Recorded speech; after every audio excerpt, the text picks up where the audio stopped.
In this lesson, we're going to take a look at the compare and contrast paragraph. I almost said essay, but we're not ready for essays yet. We're still going to look at those paragraphs. So remember that compare and contrast is where you explore the similarities, mostly the similarities, could be mostly the differences, but similarities and differences.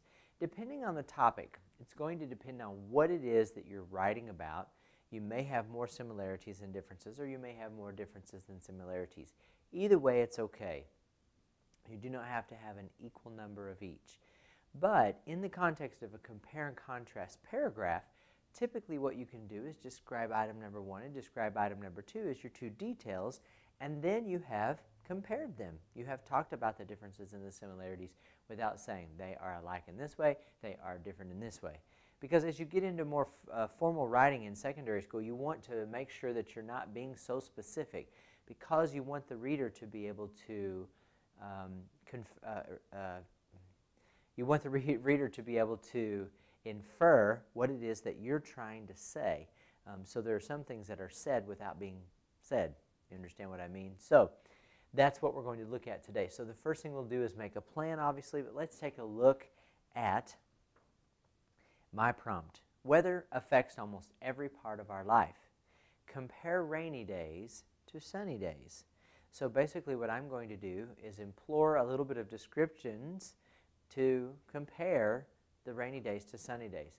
So I know right off the bat, that because this tells me to compare these two specific things, I'm going to do it this way.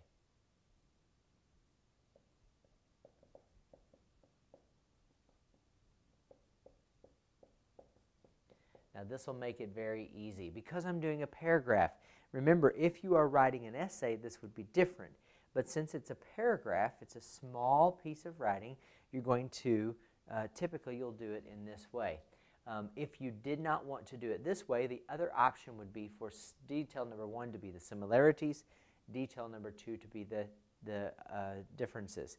The only problem that I just don't like about that one as we're heading for college is that then you say they are the same. Not they do this and this. Down here you say not only does it have this, but it has this. This one has this, but this one. So I don't know, it gets a little bit redundant. So I like to do it this way better. So that's how we'll do it for this paragraph. Now, I obviously am going to have rainy days in my opening sentence.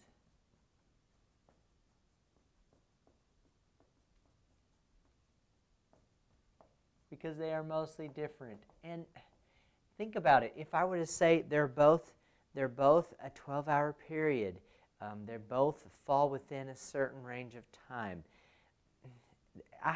that's information people already know in terms of the basics. So I think it's better to focus on this one, to focus more on the differences as we look at how they are different, so it would be more like a contrast. These are my two details. Now, as far as how I want to go about with explanations, basically, I'm just going to describe a rainy day. So it's somewhat like a descriptive paragraph. It would be, let's see, gloomy, somber. Let's see, you would stay indoors, play inside for children, read, maybe be alone.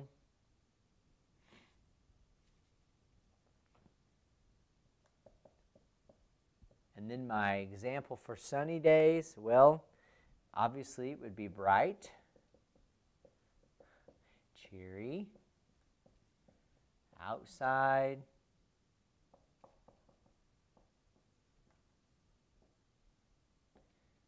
on the go, even though we do have to go sometimes.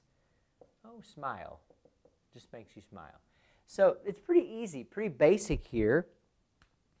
And let's go ahead and do that closing paragraph, or closing sentence. Now, instead of saying something about they're going to be different or whatever, I'm going to implore a little bit of my personality in this. And so this is the first time on a very small scale where I'm putting some sort of voice. And again, this is on a very minor scale, but basically I'm going to put that I'd prefer a sunny day over a rainy one. And again, we'll talk more about voice later, but that's just a little hint of that there. So what you're going to do now is you're going to read the prompts that I have listed at the bottom of the page there for you, and choose one of the prompts. And remember, as with any assignment, if you have another assignment from another subject that you need to compare and contrast something and it needs to be in a paragraph, feel free to use that one as your prompt. You'll still be able to use my guide. You'll still be able to use exactly what it is that I'm showing you as a model to be able to model after. So read the prompts, choose one, and then go ahead and make your paragraph plan.